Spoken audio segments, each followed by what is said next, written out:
और अब बात करते हैं बजट की। देश के अंतरिम बजट की हम बात कर रहे हैं, जिस पर आज सभी की निगाहें जो हैं वो लगातार टिकी रहीं। आज वित्त मंत्री निर्मला सीतारमण ने 2024-25 के लिए बजट पेश किया। वित्त मंत्री निर्मला सीतारमण ने मौजूदा मोदी सरकार का आखिरी बजट पेश किया। उन्होंने 98 मिनट लंबा भाषण दिया और ये अंतरिम बजट है क्योंकि अप्रैल और मई में आम चुनाव होने हैं। नई सरकार बनने के बाद पूर्ण बजट जुलाई में पेश होने की उम्मीद है। वहीं वित्त मंत्री सीतारमण के कार्यकाल का ये छठा बजट है। वित्त मंत्री ने कहा कि हमने अंतरिम बजट की परंपरा को जारी रखा है। यही वजह है कि सरकार ने किसी तरह की घोषणाएं करने से परहेज किया।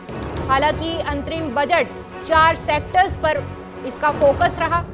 चाहे गरीब की बात कर ली जाए, महिलाओं की बात कर ली जाए, युवाओं या अन्नदाता यानी कि किसानों की बात कर ली जाए, इन 4 सेक्टर्स पर जो है केंद्र सरकार ने फोकस किया है। पहले आम लोगों से जुड़ी 2 बड़ी बातें आपको बताते हैं कि इनकम टैक्स स्लैब जो है, सरकार ने आम आदमी को इस बार इनकम टैक्स में कोई राहत नहीं दी है। टैक्स स्लैब में कोई बदलाव नहीं किया गया है। कुछ भी सस्ता या महंगा नहीं हुआ। इस बार बजट में कुछ भी सस्ता या महंगा जो है नहीं हुआ है। ऐसा क्यों? ऐसा इसलिए क्योंकि 2017 में जो लागू किए गए जीएसटी के बाद से बजट में केवल कस्टम जो है ड्यूटी, एक्साइज ड्यूटी को बढ़ाया या फिर घटाया जाता है, जिसका असर गिनी चुनी चीजों पर ही पड़ता है। सेक्टर्स पर फोकस रहा।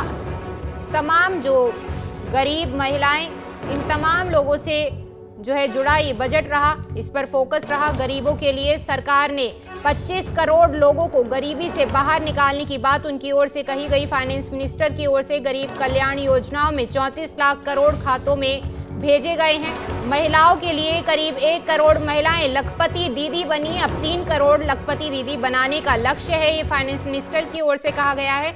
और आपको इस तमाम ये जो बजट आज पेश किया गया है, इस पर आपको बाइट सुनाते हैं कि क्या कुछ कहना है फाइनेंस मिनिस्टर का, और इसी के साथ ही विपक्ष का इस बजट पर क्या कुछ रिएक्शन है।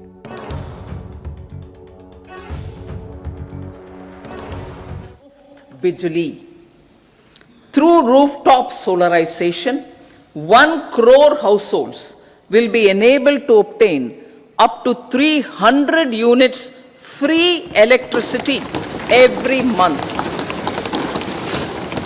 This scheme follows the resolve of Honorable Prime Minister on the historic day of consecration of Sri Ram Mandir in Ayodhya. Following benefits are expected: savings up to 15 to 18,000 rupees annually for households from free solar electricity and selling the surplus to the distribution companies. As for tax proposals, in keeping with the convention, I do not propose to make any changes relating to taxation and propose to retain the same tax rates for direct and indirect taxes, including import duties. Well, it was one of the shortest speeches on record in the budget, and not very much came out of it. As usual, a lot of rhetorical language, very little concrete on implementation. Some serious questions about areas of omission. No reference to the success or failure of the PLI scheme, which is taking so much money. She talked about foreign investment without acknowledging that investment has come down significantly. She talked, frankly, about a number of things that are couched in vague language like for confidence and hope and so on. But when it comes to hard figures, there were very few figures available. It is a vote on account. The vote on account has only one purpose: to keep the government solvent for the first quarter of this current financial year. What is worrying is that there's a budget deficit of 18 lakh crores. And this means that the government is borrowing in order to fund its expenditure. And this number is only going to increase next year.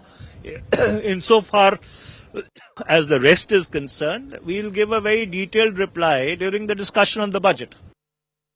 मुझे कुछ बताना नहीं है, ये तो वही पुराना budget चल रहा है जो काम हैं वो करनी है। और ठीक है, चल रहा है। हम उम्मीद करते हैं कि लोगों को फायदा हो।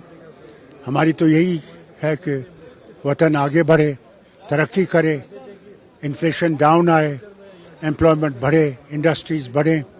हमारी यही तो ख्वाहिश है। टूरिज्म बढ़े। G20 में जो आए थे, टूरिज्म की मीटिंग हुई थी कश्मीर में। हम उम्मीद करते हैं कि बाहर से और लोग आएंगे टूरिज्म में। और अभी बर्फ़ पड़ी है अच्छी, तो स्कीइंग के सीज़न शुरू हो जाएगा। उम्मीद करते हैं वो भी आएंगे। एक ऐतिहासिक बजट है जो पूर्ण रूप से परिलक्षित करता है कि प्रधानमंत्री नरेंद्र मोदी जी के नेतृत्व में जो भारत में एक नई क्रांति और परिवर्तन पिछले एक दशक में आई है, एक विकसित भारत का लक्ष्य, एक आत्मनिर्भर भारत का लक्ष्य, एक विश्व गुरु बनने का लक्ष्य, उन तीनों लक्ष्यों के प्रति पूर्ण श्रद्धा के साथ और गति के साथ भारत बढ़ चुका है। हमारी 4 जो जात प्रधानमंत्री के मस्तिष्क में है, हमारी महिलाएं, हमारे नौजवान, हमारे गरीब, हमारे अन्नदाता, उनके पूर्ण रूप से ऊर्जावान होने के आधार पे ही भारत आगे बढ़ेगा। बजट में कुछ नहीं होने वाला। इस बजट में गरीब और मध्यम वर्ग को सिर्फ जुमले और शब्दों का अच्छा प्रोनाउंसिएशन, शब्दों का अच्छा आचरण मिलेगा। और जो भी अगर कुछ है सब्सटेंटिव, अगर कुछ ठोस है इस बजट में, तो सारे सबसे बड़े जो उद्योगपति जो मोदी जी के करीब हैं, जो नए उद्योग में निवेश करना चाहते हैं, उनके लिए इस बजट में कुछ मिलेगा। और वही इस बजट में हमने देखा। जी, हिस्टोरिकली मैं ये कहना चाहती हूँ, एक शब्द में नहीं, a woman empowering the nation under the leadership of Prime Minister Narendra Modi. He always believed in that the country has to go forward with women leading the country. मुझे लगता है बहुत बड़ी उपलब्धि है। गरीब, किसान, युवा, महिला, हर किसी तबके को हम आगे बढ़ा रहे हैं विकसित भारत के लिए। और प्रधानमंत्री जी सिर्फ भारत को आगे नहीं बढ़ाए, विश्व में भारत को आगे बढ़ा रहे हैं और विश्व भारत को देख रहा है। टैक्स में कोई बदलाव नहीं है तो लोगों को लाभ तो मिल ही रहा है। लोग बाग जो सोचते रहते हैं कि टैक्स के अंदर बदलाव आएगा, और हर चीज़ के बाद उसमें आप देखेंगे कि किस तरीके से अर्थव्यवस्था को और मजबूत किया जाए और टैक्स पेयर के लिए और क्या सुविधाएं की जाए, इसके बारे में बताई गई है। Hail praises, but delivery was zero. And I'm quite surprising fact that they're going to present a white paper on the previous government. When they were in government for 10 years, one would ask, what were you doing for the last 10 years? And in fact, nothing much changes has happened.